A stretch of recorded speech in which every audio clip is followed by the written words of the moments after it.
This is the Intermission Podcast. We want to get to know our homeboys and homegirls and invite you into our space.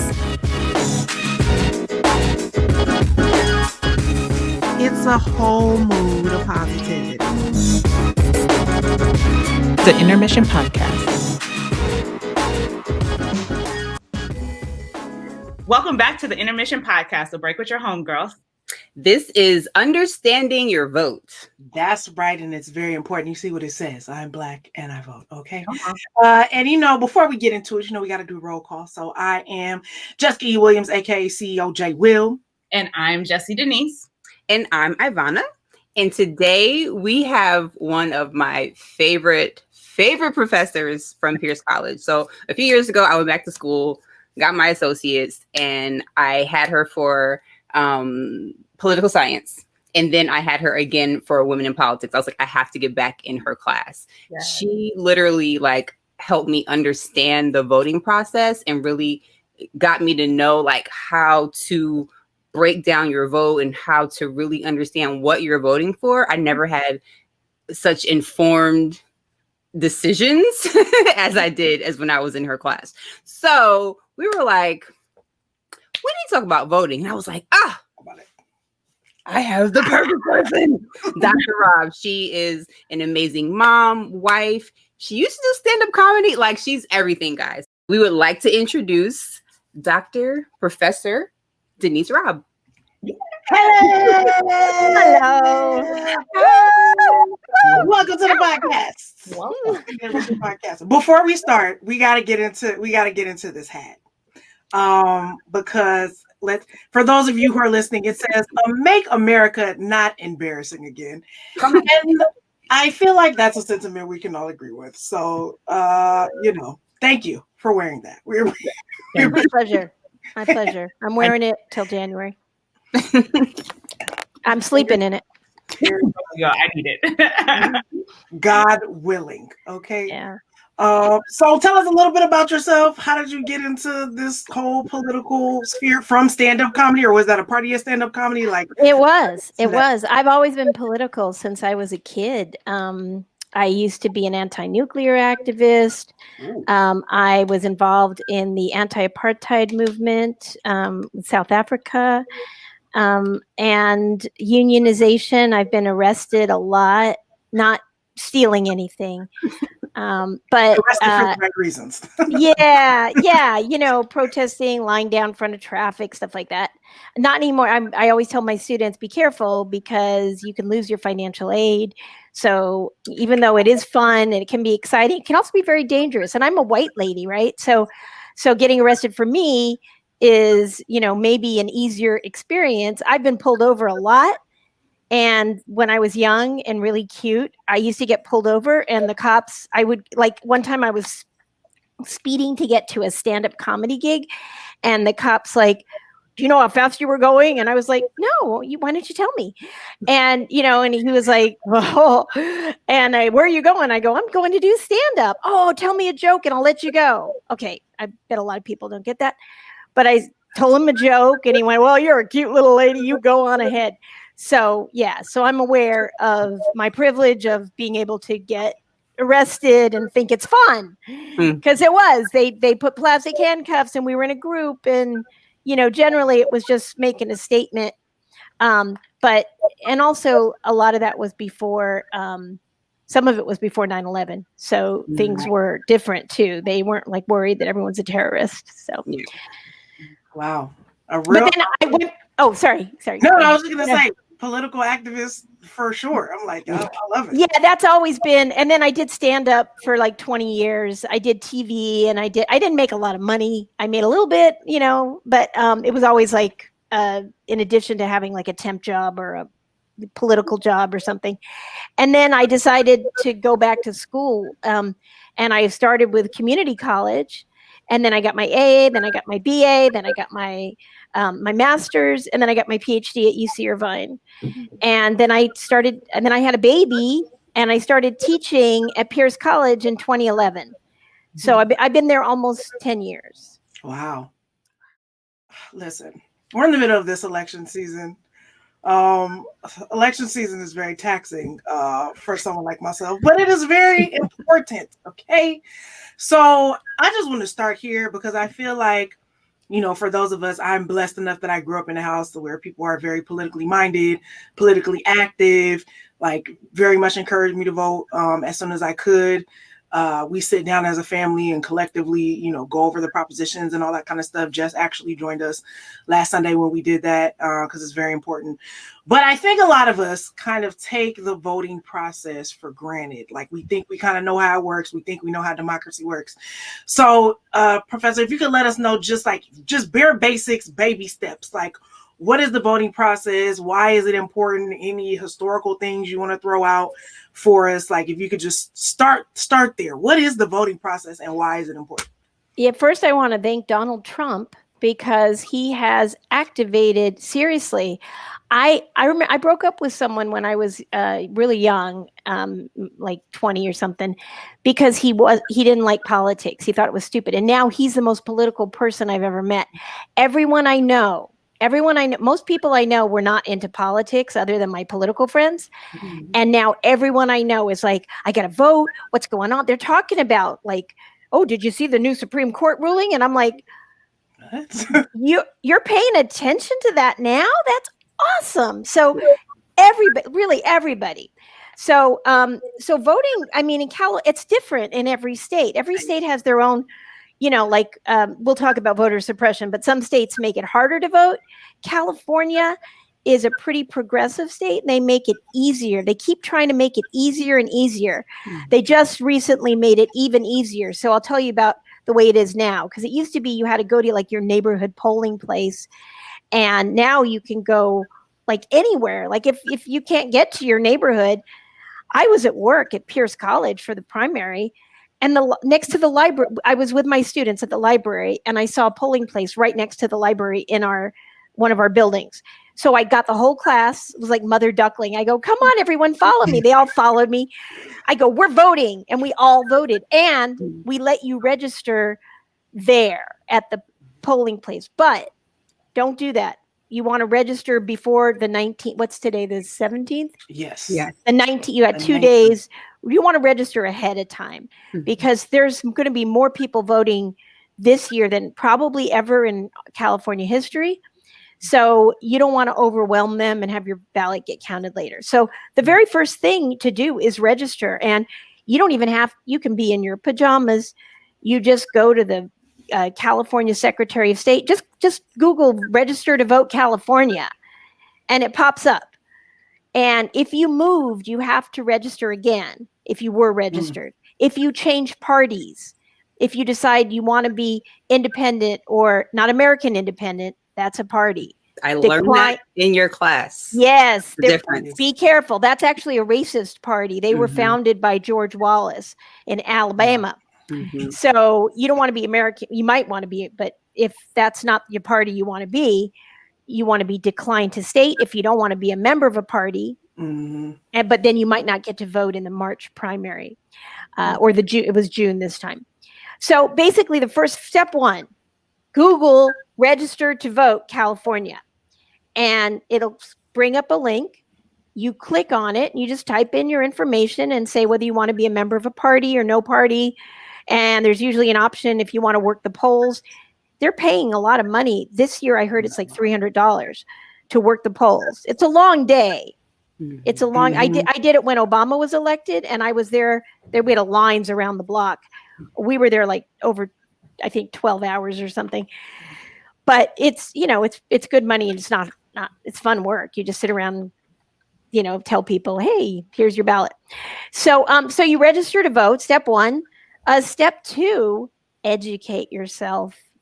Educate yourself. I know this is a question later on, but I could just tell you right now, go to Ballotpedia, BALLOTPEDIA, ballotpedia.com, or smartvoter.org, and just read about the candidates, read about the propositions. The LA Times has a brief video on each proposition. The League of Women, these are nonpartisan. They just give you the pros and cons. Ballotpedia gives you the pros and cons. Smart Voter. The League of Women Voters gives you the pros and cons of each proposition. There's a whole bunch of propositions on there. And look who donated. Yes. Ballotpedia has a whole summary page. You go to like Prop 15, and then you see a summary. This is what Prop 15 means. Because if you read the language, it's like, 50 pages of legal jargon. It's written by lawyers. It's not easy to understand. Sometimes, usually not. So go to Ballotpedia, look at what it means, who's for it, who's against it, right? If it says it's a great initiative for children, but it's sponsored by the tobacco industry, right? You might want to go, No. Or if it says it's an environmental proposition, it's going to be great for the environment, and it's sponsored by Chevron, and all the money came from Chevron. You go, nah. Yeah. So look, where did the money come from, and who's in favor of it, and what does a pro mean, and what does a con mean? Because it's very tricky sometimes. So this helps break it down for you. So educate yourself and then vote. So there's vote centers in California. They're open, I think, 11 days before the election. You can go to the vote centers, or this year, because of COVID, safest thing to do, they're mailing you a ballot. I got my ballot weeks ago. I already voted. They send you this long ballot, and you got time. Sit down, fill it out. And then I dropped it off at a vote center because I think you all probably know, I don't know if all your listeners know, but Donald Trump has been making it sound like voting by mail is some weird, dangerous fraud thing. It's not. It's been going on for like 100 years. Oregon just only does vote by mail. So you can vote your ballot, and then you could put it in the mail. But one of the things Donald Trump did was he hired one of his donors to run the post office, who knew nothing about running the post office. And he started getting rid of mailboxes, and he got rid of sorting machines. Yep. So when they're sorting the mail, some places lost their machines, and the court said, you got to put them back. And he said, I already dismantled them and sold them for parts or something. So this is an attack. Yeah. This is an attack on democracy. I know, as a professor, they always tell you, you got to be even-handed and all that. Yeah, well, if I was in Nazi Germany in the 40s, would I go, there's the Nazis and there's the Jews and there's good people on both sides. No. This is an attack on democracy. There's plenty of Republicans that are not trying to destroy the country and democracy and lying 24 hours a day. It's not about Democrat or Republican. This is what I call like a supervillain in like a Batman movie, because he kind of thinks that I'm going to take children away from their parents and all these horrible things. And now we're talking about our vote. People died for the right to vote. It means so much that we can all vote. And he's trying to take that away. So what I did was I filled out the ballot, and then you read the instructions really carefully. Whatever state you're in, there's different rules. So like in California, you fold it up and you put it in this envelope and you put it here, and then you got to sign it. If you don't sign it, they can throw it away. So a lot of people are in a hurry. So all the time, even when there aren't, specific suppression things going on, there's always ballots that get wasted because people are wasted. People aren't paying attention. Yeah, a lot of my students are like, "Oh, was I supposed to really? Wait, I thought voting was next week." It's like they do with the paper. They're like, the paper's due like tomorrow. They go, "Is there a paper assignment? What's it about?" And I'm like, "Yes." So. Yeah, so just read. It's not that, it's like a few lines, like, put it here and then fold it and then lick it. And then I personally would just take it to, they send a whole list of places where you can drop off your ballot to LA County. Just go put it in one of those. And then we even have, there's a link where you can check to see that they received your ballot. You can also, if you don't know if you're registered, some people, they haven't voted in a while, you can check to make sure you're still registered. Yeah. So that's it. And then election day, don't expect it to be fast because we've already had millions of people voting. This is right now, it's the highest turnout at this time. Wow. Usually not that many people early vote. But when Trump says like, this may go to the Supreme Court, and I don't know if this is real, a lot of people are like, you know what, I'm going to vote right now. Right now. Yeah. And get it in right now before he closes the post office down. Yeah. Yeah, thank you. That's all great information. So Ballotpedia, Smart Voters, you said. Yep. I've used Voters Edge, and all of those things are very important in terms of looking at who's, donating, who is responsible for putting up this proposition in the bill, to look at those things very closely, to be like, who's paying for this and who's going to benefit the most from it.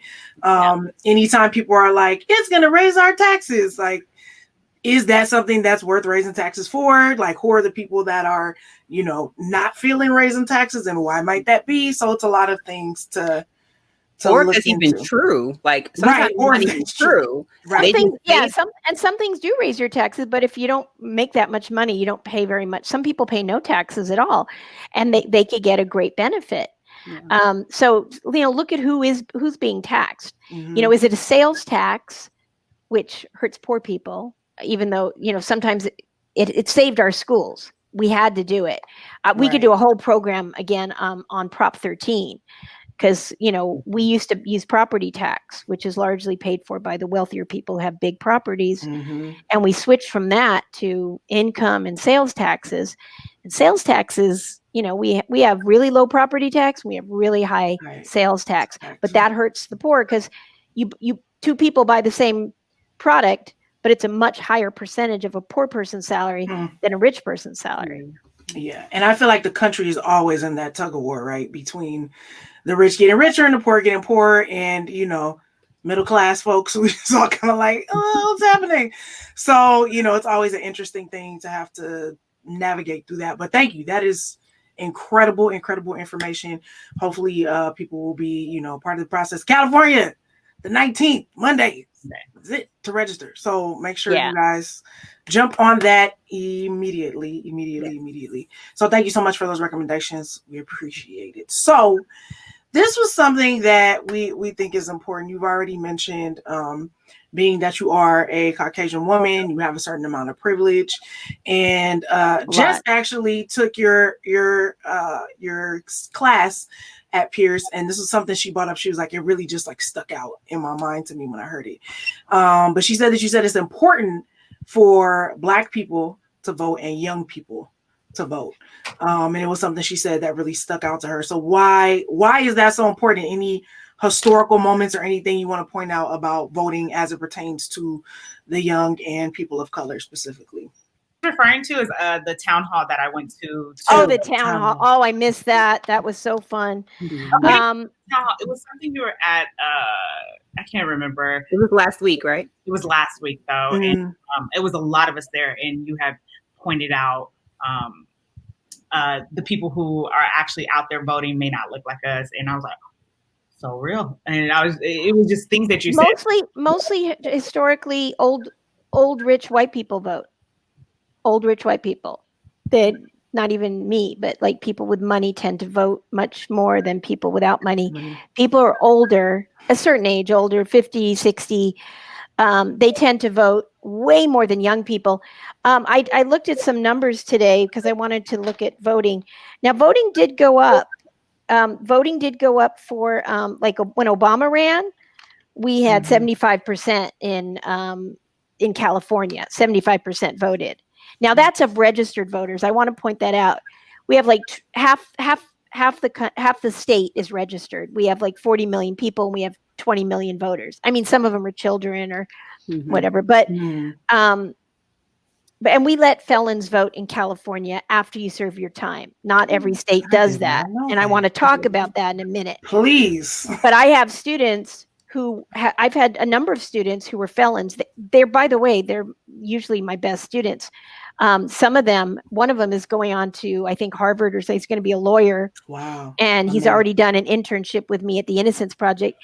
And another one started 2 or 3 of his own businesses. And he has an organization that the Anti-Recidivism Coalition helps people who are trying to get their life together after they've been in prison. So he didn't. I remember when he was younger, he was like, "I can vote." I said, "Yeah." He said, "The judge didn't tell me that." He said, they probably don't, but Probably not going to tell you. California lets you vote once you served your time. And there's a thing on the ballot now to let you vote even when you're on parole. That's on the ballot November 3rd. So you get to vote a little bit earlier if it passes. So 75% voted when Obama was running. His second time, people weren't as enthusiastic, I guess. So 72% in California. Then it went up with Trump. It went up to 75.3%. But in California, we were largely voting against Trump. So that's why I say thank you, Trump, because people were kind of, like you watch Netflix and you eat popcorn, and no matter what your life is like, it's usually a certain level of like, okay, Right. It's like maybe your spouse is okay. He's not great. He's not horrible. He's not hurting you. You're like, and your kids are doing okay. And your job is, it's okay. The TV keeps you going. So people don't feel this like, like in the 60s, like, oh my God, our lives depend on it. People are dying in the war and nobody can vote. So people are like, yeah, maybe I'll vote. Maybe I won't. We study this in political science. We talk about this idea that other people are going to vote, that other people are going to do things for you. You don't need to do things because someone else will do it. And often people feel that way. So all of a sudden people are like, oh, wow, he's the president, the guy from the TV show? From the TV show. Oh, what is he? Am I looking at children in cages? What is going on? What is he like? He's telling people, I never felt better since I had COVID. COVID made me 20 years young. He's like encouraging people to go out and get COVID. Get COVID. Yeah, don't wear a mask. Yeah, only 213,000 people died so far. It's going to be twice that soon. So, and it's growing. It's going up in most states. So okay. So people are getting energized. So it went up for Trump. And then 2018 is not a presidential year. Every 4 years president, every 2 years is Congress and other things too. We had a governor. But usually most people don't vote during the off years because they're like, well, it's not president. I don't know who my congressman is. We had the highest turnout in like 50 years in 2018. Again, we elected more women than have ever been elected in the history of the United States. We elected more people of color. We got our first Muslim women. We got Native American women. Lots of women. It's still not that many. It's still like a little more than 25%. But it's more than we had. Yeah, it's a big deal. And a lot of it is because women vote. Yeah. Women vote. Black women vote. Black women are the backbone of the Democratic Party. The party would die without Black women.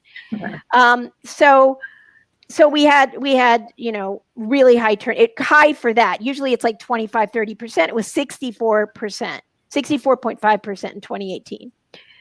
So over 12 million people voted. So that was a big, big deal. And then the young people. Let's get to the young people. Young people, okay, it was high and this is 18 to 29. If we're talking 18 to 24, it's like way lower. 18 to 29, when Obama ran, we got 52% young people voting. That's big. And then we went back down in 2016 to 46%, went up a little bit in 2018 to 50%. So in California, half the young people are voting. But, I always tell my students, if you wonder why does tuition keep going up? Why do they not, Trump is trying to get rid of Obamacare, which lets young people stay on their parents' insurance till they're 26. And if young people don't vote, they're not going to have a say. They're not going to be heard. Nobody's going to listen to them. Nobody's going to care what they say. Yeah. So I really hope that we can get young people to vote the same way old people vote. And poor people to vote. Poor people don't vote very much at all, really. But, let me see if you can. Why do you think poor people aren't voting? It's not because they hate America. They can't miss work. Facts. Yeah. You got money and you got a good job. You say to your boss, I mean, yes, they're supposed to give you time off to vote, but if you're taking the bus and you got a few kids and now you're trying to like work, maybe you're working in a place where you're going to get COVID, or you might get COVID, and you got kids at home. I have a student who had 5 kids and they're all like in one room and they're all studying while he's trying to study, and nobody's getting anything done because it's so loud and everybody's crammed into a, one apartment. So it's a different world. It's a totally different world. So, and they know that. Politicians know. If politicians thought that all the poor people and all the people of color and all the young people and everybody was going to vote, they would completely change their policies because they'd be terrified. Yeah. Yep. So that's our job, is to terrify politicians into listening to us. Yeah. Because unity is stronger than division, though they would have us think otherwise, right? Is that if That's we right. stay in our divided silos and, we only care about this and you don't care about us, when, we can do much more together. I was trying to get universal health care when I was really young. It was on the ballot in California. And I remember I used to go to rock concerts and bars. I used to go anywhere I thought young people were and just try to get them interested and sign petitions. And people would always say to me, I have health care. I'm like, well, good for you. 20 million people didn't have health care. Right. So, yeah, okay, so you're one of the lucky ones. Is that how we think? Just me? Like, what about everyone else? And you know what? If people are starving and have no health care, they're coming for you. So that's like the Great Depression. It's not that FDR was like, oh, I love poor people and I want to help them. I think maybe more his wife Eleanor did. Yeah. But 25% of the country was out of work and starving and in bread lines. And you know what happens in countries where 25% or 50% of the population are starving? They're going to take your house and they're going to take your food and they're going to kill you. Yeah. It makes sense. Okay. Can I talk about voter suppression a little bit? You sure can. I'm sorry, I'm just rambling. We were gonna go that way. I know please. We're limited, and I have so much I want to say. No. Please, keep going. I copied an article today. I thought it was interesting. Republican Governor Doug Ducey of Arizona publicly called on his party to remember an eternal principle of winning elections. It's a game of addition. Privately, his party is ruled by another eternal principle of winning elections, one that Ducey supported in Arizona. When a party is losing votes in droves, which is what's happening right now with the Republicans, they're leaving the party. They're not, or they're saying, I'm not voting for Trump. When a party's losing votes in droves, the push to victory is ensuring that the opposing party is also losing votes in droves. When you can't add enough votes to win, you subtract enough votes from them, even if some of them come from your own supporters. The opposite of voter addition, adding more and more people to the voting ranks, is not merely voter suppression, it's voter subtraction. So if you feel like you can't win legitimately, one of the things that has been done in poor neighborhoods for a long time is, let's say, so the election's November 3rd. So you go into, like, they call them low information districts, where people, they're busy working, they got kids, they're not all political scientists. And you say, don't forget to vote November 4th. Right. Don't forget to vote November 4th. You put signs everywhere. You don't sign it, so they can't go after you because it's a felony, right? But they don't know who put it. You put it up in the middle of the night. And people go, oh, okay. And they show up to vote November 4th. And yeah, if you catch the people, you can go after them, but it's too late. The election's over. In 2000, when George W. Bush won by about 538 votes, I think it was, they suppressed votes by, first of all, Jeb Bush was the governor, and his brother was running for president, George W. Baby Bush. And and the Secretary of State in charge of the elections was running the Bush campaign. She was the finance director. So she stopped the counting. That was one thing, but they suppressed 10,000 votes, many of which were African-American voters, and African-American voters tend to vote Democratic. So if you can, Florida's a swing state. That means sometimes it swings Democrat, sometimes it swings Republican. So they're not coming to California, right? Biden doesn't need to come to California. Trump doesn't need to come to California unless they want to meet rich celebrities and raise money. they don't need to come here because California's Democratic state for decades. Right. And, Georgia and Alabama, Republican state for decades. But Florida and Ohio and Colorado and all these, Michigan and Wisconsin, they don't know. Pennsylvania, they're spending all their time and money there. Mm-hmm. And if you can suppress just a handful of African-American votes, you've actually suppressed a handful of Democratic votes. You can win. You don't have to have the best candidate because they're starting to realize they don't have the best candidate. So all they got to do is suppress. So there's many. We could do hours on it, but I just made a list of, 2000, they did the voter suppression. What they did is they purged names of felons, but they also purged names of people who had similar names to the felons. So only a handful of the voters that they purged were actually not allowed to vote. Wow. And I want to say one thing. Something they did in the 1800s, mid 1800s, they passed something called the Black Code, and the Black Code was a way of keeping, not mid 1860s, 1870s. Is keeping slavery alive after slavery ended. So one of the things they did was they said, slavery is not around. But if you read the 13th Amendment, you probably know that it says slavery is illegal except for punishment for a crime. It's like a little loophole. So what they did was they found ways of locking up Black people as much as they could, putting them in prison and then offering them to get out. If you don't want to be in prison where you're going to probably die in the South in the 1860s, you get to work for your former master or someone like him for free for 20 years or something like that. So that way, one of the reasons they did that, and this blew me away because I did not know this. I've taught the Black Code for years, but I didn't know they were still on the books. I thought this was history I was teaching. But in Florida, they used it to prevent Black people from voting because Florida is one of the states that says once you've been in prison. So here's how it works. Step one, lock up a bunch of people of color. And then step two, you take away their right to vote because they've been felons now. Yeah, right. I'm not just talking murderers and rapists. That's a small percentage. I'm just saying lock people up for drugs, for whatever you make up charges, lock them up for nothing. Yeah. And now they've lost their right to vote forever.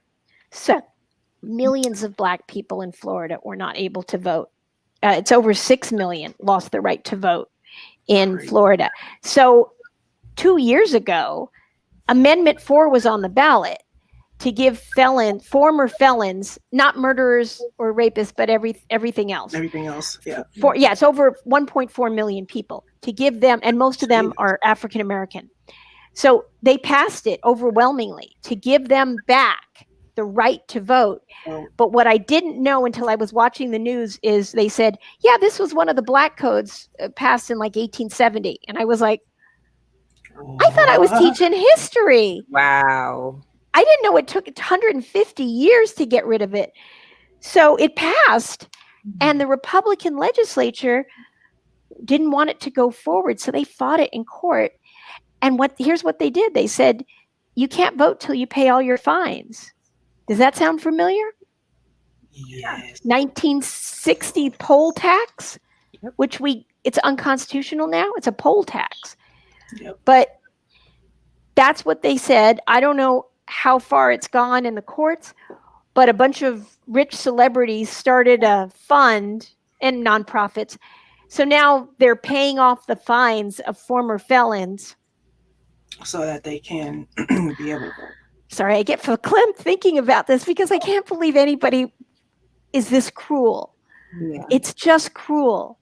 It's racist and it's cruel. It's everything bad. Because the right to vote is sacred in this country. Everyone generally agrees on that. Ever since a Supreme Court ruling called Baker v. Carr, one person, one vote. Mm-hmm. And here we are back in the 1800s, charging people now to vote and taking away their right to vote forever. Yeah. And this is why it's, thank you for that history and bringing it up. But it's important when you hear things like where people who have the highest office in the land say things like systemic racism doesn't exist, right? Like these things are of the past. Like, why is everybody talking about this kind of stuff when like there's not an acknowledgement that these systems have been in place for a long time and are still in place. Well, do you remember how surprised everybody was when they saw George Floyd? How surprised? Yeah. How surprised? Were you surprised? No, we were like, I think the blatant just disregard. Like I remember talking to my dad about it. He said the thing that was craziest to me about it, because it's not new for our community, he said, but the fact that he was so blatant and rocking on his neck with his knee, he was like, that was the thing that like really messed my mind up about it. To like, oh, you're like proud of this and like very happy about this. And if if anybody's familiar with the concept of ghost skins, right, and policing in this country, it's like that's how policing started. In Europe, it was about protecting property, right, and land and ownership of property and all that. But here, and slave patrols, keeping slaves down. That's part of the nascent beginning of policing. Right. But that's not new either. Right. Taking joy in killing Black people. That's not what's new. Is we have this filming it, right? We're filming it. Now you see it. Like if you saw the things that were going on in the 1800s, people would be vomiting 24 hours a day. Absolutely. But now you see it. So now people are aware, which is great. I'm glad they're aware, but it's not a new phenomenon. And voter suppression is not at all new. If I can just take 1 second, I just want to say, just recently, voter suppression, Texas, they said from now on for this election, because Texas might go blue, it looks like Biden might win Texas. Yeah, listen, they out there. They said you can only drop off your ballot in one place per county. The biggest county has 3 million people. So that's one thing they do. They also close polling places. So you see those long lines, people bring their sleeping bag and 10 hours to vote. That's voter suppression. Ohio said 1 per county early voting, 1 place per county in Ohio. And then pre-clearance is gone. So if you create laws that are specifically, clearly, obviously racist to prevent Black people from voting, it's still against the law under the Voting Rights Act. Yeah. But with pre-clearance up until 2013, you could just tell the Justice Department, hey, Texas is doing some funny business, and they would investigate and they would shut it down before it happened. Now they do it, and you file a lawsuit, and 5 years later, you maybe might do but something. no more pre-clearance. So I'm sorry, this just makes me crazy. And then now we have the president saying that voting by mail is fraudulent, which it's not. He just makes stuff up. But millions of people voted. 60 million people voted for him. Yeah. 63 million voted for Hillary Clinton. But that's 60 million people who heard the words come out of his mouth and said, "That's my guy." Yeah. So where do we live? That's what I want. And alternate facts and alternate reality. Go ahead, Vaughn. No, one of my girlfriends voted today in Houston, but she lives in a rich, white, affluent town. She was in and out in 30 minutes. Mm-hmm. But she was like, because of where I live, I was in and out, And so she was like, voter suppression is real, but where I live, I had no problems. Her and her daughter went, they got in, they got out, and she was back in her car on her way. And if you have money, like when they pass these, like Texas and other places were passing laws where you have to have special ID. And a lot of my students were like, yeah, so what? You pay $20 and you get a new ID. Okay, if you're super poor and you don't have a car and you live in the out middle of nowhere, $20 and getting down to this one place is a big deal. And if it only prevents 1% of the voters from voting, that in a swing state, that's the election. Yeah. Remember what that guy in Arizona said, if you don't get enough votes, you got to make sure the other people don't get enough votes. Right. And even here, it's this whole thing about the Republicans with these fake unofficial drop-offs. ballot boxes that they have. What are they doing with the ballots? What are they doing with them? But it's all, part of this plan that like they're gonna create this conspiracy about how the election was rigged. Like, we all did not want Donald. It was just like something crazy happened in the ether. And this is that's a felony. And they're openly committing a felony. We're gonna do it. What are you guys gonna do? Yeah. I'm hoping they're gonna go to jail. I hope. I hope so, because it's all, very scary. And I think that this is real quick because it came up for me as you were talking. R.I.P. to the great legend that was John Lewis and is John Lewis, right, in the spirit. And the Voting Rights Act of 1965 about, that it's being gutted and, it is on life support, as it were. Anything you can speak to that while, he is with us in spirit and giving this inspiration to bring that up. So that's the part that was gutted, was pre-clearance in 2013. And we have a very right-wing Supreme Court. And now we've got this woman who's getting added to the court. They didn't let Obama pick his third. He was supposed to pick somebody. And it was almost a year before the election. He had Merrick Garland. It wasn't even a radical leftist. It was a moderate guy that Republicans generally had liked. They said, it's unconstitutional. I mean, I think Mitch McConnell should have gone to jail or something. I don't know how you can get away with just ignoring the Constitution and just saying, we're not going to let you pick. Yeah. And then they let him go ahead and pick. He got to pick Gorsuch. He got to pick Kavanaugh, who was screaming and yelling at his confirmation hearing about Hillary Clinton.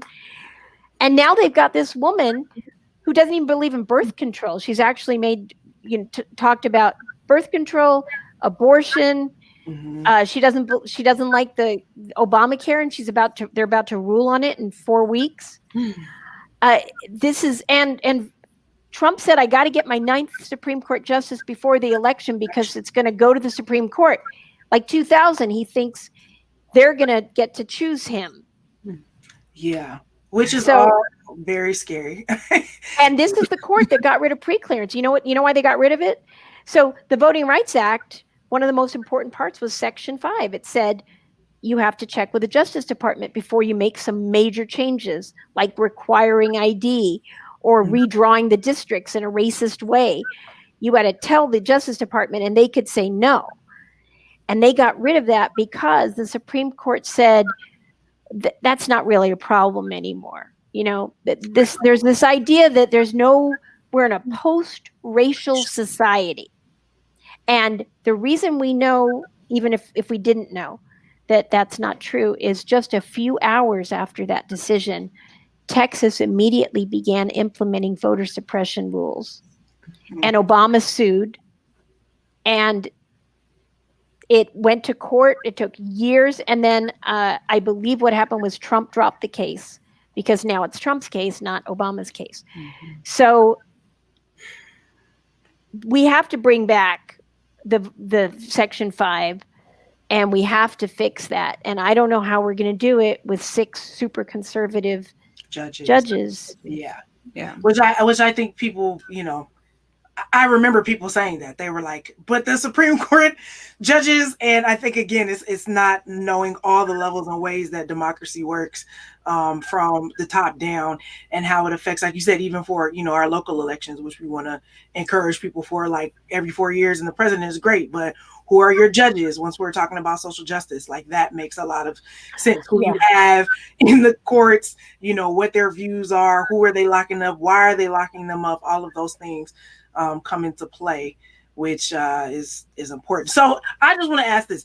Is this election, do you feel like it's as weighted as it feels like it is? Like it feels like this is the election of a lifetime. We thought it was 2016.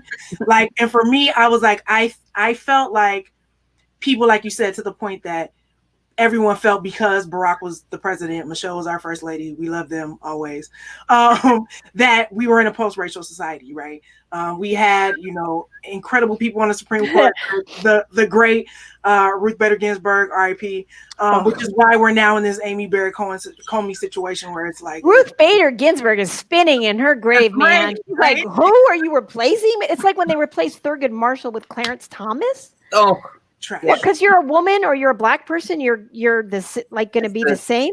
Yeah. It's completely different. Ridiculous. And this is, I think, this is the most important election of my lifetime, because 4 years ago, a lot of people were like, well, there's a lot of people, even some Democrats, some of my students who voted for Bernie were so mad that Bernie didn't make it. They're like, well, Trump has crazy hair too. And Trump, I mean, I've had students say Trump is different. Like, he's not a politician. So let's give him a chance. And people in New York are like, no, because they knew all about him. Mm-hmm. But a lot of people said, let's see. And now they're like, he's on the toilet tweeting all night long, utter nonsense, lies. The QAnon nonsense about Democrats are all pedophiles. He's tweeting that stuff. They flat out say to him, are you willing to say that, these racist groups, white supremacist groups are bad? He's like, I mean, I don't know. What groups? What groups? Stand up, stand by. Yeah, and then he starts naming all these groups clearly that he knows. Do you mean the Proud Boys? Stand by. Tell him to poll watch. Go out there and go out there with your guns and watch the polls. No, this is dangerous. This is not just like, maybe he's not. We've had a lot of presidents, maybe not so bright. Maybe they didn't really have our best interest at heart. This guy, I feel like he's actively trying to destroy everything good in the United States. And we didn't even talk about climate change. We may not even exist in 50 years. And he's like, it's kind of expensive. I don't really think it's a thing anyway. In our state, we're not raking our leaves enough in terms of, that's why he wasn't going to give us money. He wasn't going to give us fire money. And then people went crazy. He goes, all right, I'll give you money. Yeah, we're not raking our leaves. We're not raking our leaves. We're not raking the forest up. We're not raking the forest up. He's dangerously ignorant to the point where he's like broken with our allies. He loves the dictators. Dictatorship. People actually think he's going to try to just take the election even if he loses. That's what he's at. We always talk about how we're afraid that like he won't want to leave the White House. Like that's like kick him out. And he kind of said it. He said it. He was like, well, we'll see how things go. No, you shut your mouth and you walk out that door, and hopefully the military escorts you, and I will be happily joined to say goodbye. Joining though. Yeah, because it's scary, and I've read a few articles where people have sort of broken down the how they predict that this is going to go, because we've had elections in the past where it's been really close, or it's been a tight race, or but somebody usually concedes, somebody usually becomes a gentleman, because we have yet to have a woman president. I'm voting for AOC. That's what I want. But anyway, we've had stalemates in the presidency before, but usually someone walks away. They're like, you know what? I concede. And people are fearful that that's not going to happen this time, that there's not going to be I don't have it. Thank you guys so much for your time. I'm going to back away now, that there's going to be, craziness that ensues. So can you talk to us a little bit about what we should expect going forward, right? Because we're all used to it's going to be it might be long. Yeah, we're used to election night. They kind of call it, and we kind of go from there, but that's not. You can get your well, often for George W. Bush, because it was in court and there was all these crazy shenanigans, we didn't know who was the president for weeks. So if it's close, but the thing is, it's starting to look like a landslide for Biden. If it's a landslide for Biden, Trump isn't going to be able to do his funny business because it'll be so obvious. But we may have to, and luckily people are voting early, but I don't make predictions since 2016, because I was like, my students are like, are you sure Hillary's going to win? I go, oh, come on. And I was so wrong. But it's looking like a landslide for Biden. And right now, the polls say the Democratic Senate is going to be 75% chance of a Democratic Senate. So that they've even pulled money out of Colorado. Colorado's a swing state. Republicans have stopped advertising there because it's done. Wow. And Democrats followed suit and stopped advertising because it's done. It's a Democratic seat there. So it looks like the Democrats are probably going to take the presidency. the Senate and they already have the House. And if they do, my prediction is they're going to pass some laws so that what Trump did will never happen again, because there's no reason to think it's just Trump. Yeah. He found loopholes in our system where he could make money as president and send people to his hotels and his daughter's advertising her jewelry and on, turning the government into a piggy bank for him. Yeah. And all the lies and preventing people from seeing reports, firing every single person who's in charge of, looking for corruption. I think they're going to pass some, just like after Nixon, they passed a bunch of finance laws. I think they're going to pass some laws so that this won't happen again, because our system is only as strong as our laws. We thought people would just observe the norms. He's not a normal person. He doesn't observe norms. Yeah. So we have to be prepared for another person like that. Yeah. And I think that's, if there's any silver lining, you know what I mean? I've really been like, this man is Thanos, you know what I mean? And I don't know that there's anyone out here that's going to take him down in an Avengers type way. I was like, it just seems like he just keeps sort of thwarting the system, and everyone's no, slap on the wrist, slap on the wrist. But I was like, we're past niceties here. People are like, we need someone to sort of just step in. So thank God, cut it. Thank God for, what's looking like a landslide. I think I saw on CNN earlier today, it's like 22 million people have voted in 45 states, like early voting. So it matters, people. Your vote matters. People are scared. People are scared. Even people who voted for him, they thought he was going to get them a lot of money and help them financially. He's going to bring back coal mining or whatever. And he has all this stuff he's going to bring back, and he can't bring it back because it's not even financially feasible anymore. Yeah. So I hope people, like, when they see that Biden has a landslide, that they don't think, oh, okay, well, I don't have to vote now. Oh, I know. Please still vote. Do not let that happen in 2016. The votes Obama got were just a little bit less for Hillary. I think it was like 30,000 votes less than 100,000 votes in 3 states. And if you break it down by precinct, it was like 2 people that didn't show up to vote per precinct. Wow. So when you just have a few people that stay home in swing states, because if you win by one in Florida, if you win by 1 vote, you get all 29, 27 electoral votes, 29. You get all 29 electoral votes if you win by 1 vote. Wow. So if Bob gets high and stays home and just, eats Cheetos, and Bob was going to vote for Biden and he loses by 1 vote, all the votes go to Trump. So don't stay home. Don't stay home. Yeah. That's good to hear, because a lot of people are often like, my vote doesn't really count for the president and stuff. And so for you to explain that in these swing states, no, and also giving an example that it was really like 2 people. Yeah. And in California, we have propositions, and people vote for them by 1. Like, we're going to let younger people vote, a little bit younger, 17, by the primary instead of the general. If that passes, that could be 1 vote. Letting felons vote when they're on parole instead of, after. That's going to be by 1. It could be, a few thousand people, 100 people. So when you stay home, your voice isn't heard. That's the biggest problem. Your voice isn't heard, and very possibly the opposite voice will be louder. Things will be different if young people, just the young people who could register, if they just register and they just vote, that would make such a difference, because young people they know climate change is real. Yes. Right? Young people tend not to be as racist as old people. They tend not to be as stuck in this idea that climate change is some fantasy. Yeah. Like, those people are going to die off. Right. And young people are going to be left with whatever future. Exactly. So, take the day. Oh, and a lot of young people ran for office in 2018.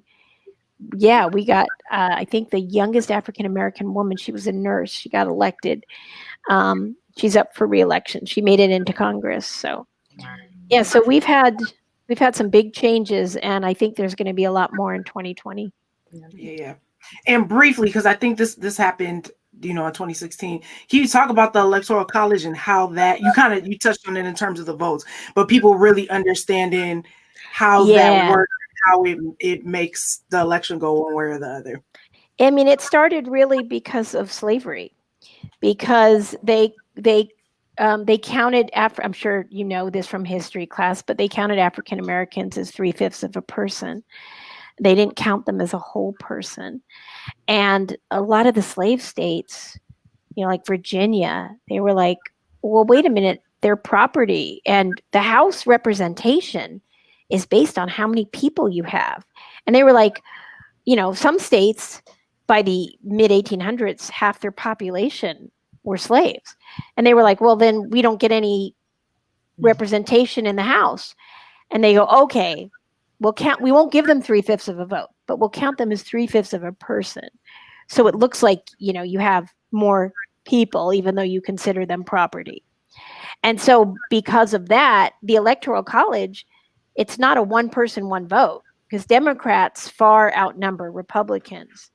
And Democrats would always just win. If you had popular vote, New York and California would dominate because we have so many people. We have the most people in California with 40 million. So we would just all dominate, and then the other states would freak out, Idaho and Wyoming and all that. So they gave representation to the House plus 2 senators. So if you have 10 House members and 2 senators, you get 12 electoral votes. Mathematically, it means states with fewer people get more power than states like California, who have a lot of people. So that gives them a lot more power than they mathematically really should have. So when you vote in those states, and especially the swing states, if you vote in a swing state like Florida and one extra person votes, it doesn't matter that so many other people voted a different way. All the electoral votes, all of them, go to your candidate. So if you can just suppress a few people, get a few more of your people out, you win all those 29 electoral votes. So it's really up to the swing states, and all they need to do is try to just get one more vote. That's really it. 2 states, I believe it's Nebraska and Maine, they proportionalize. So they'll give like 2 to one candidate and 1 to the other. But all the other 48 states, it's called winner take all. If you win, you take all the electoral votes, and you need 270 to win. 270. There's 538, and you need 270 to win. So as soon as somebody hits 270, the election's over. Crazy. I mean, because there was like the popular vote versus them, like, but the Electoral College is it's a tricky thing, man. Well, and people argue, they're like, well, there's no more slavery, so we don't need this system anymore. But now it's a different argument. The argument is, well, I'm from Idaho, and you guys will never elect somebody that I want if you get rid of the Electoral College. They would have no chance. It'd just be Democrat, Democrat, Democrat. It's crazy. Wow. Yeah, I mean, I think if we've learned anything from this, is like, American culture running on celebrity culture can be dangerous, right? It's like, we all know Donald is not qualified to be doing any of the things that he's doing, but he's rich, he's quote unquote successful to some people. Like, I don't know if he is. Air quote, particular persona, right? That people just gravitated towards. Like, let's try, like you said, let's try something new. Let's see what happens. This is what happened. It was interesting. It was a reality show. It did shake things up. Yeah. I mean, you never know from day to day what nonsense is going to come out of his mouth. He calling soldiers losers, and John McCain a loser because he got captured in Vietnam and held as a prisoner of war. And he said that, and he did the making fun of disabled people. That was my first. And he grabs women and Mexicans are rapists, and Africa is a shithole country. Like, it's a country. It's not a continent. He doesn't even know it's a continent. Right. He doesn't read. they said they have to put his name in documents to get him to read it. Seriously, they said when they give him important briefing, like a military briefing, they have to go Donald Trump, or else he's kind of like, no. I mean, it's whack. Every day is some new crazy nonsense, and I'm like, is this Saturday Night Live or is this the news? I can't tell anymore. We'll pull it out, man. We'll pull out the stops and get democracy back on track, because sometimes it feels like it's on life support.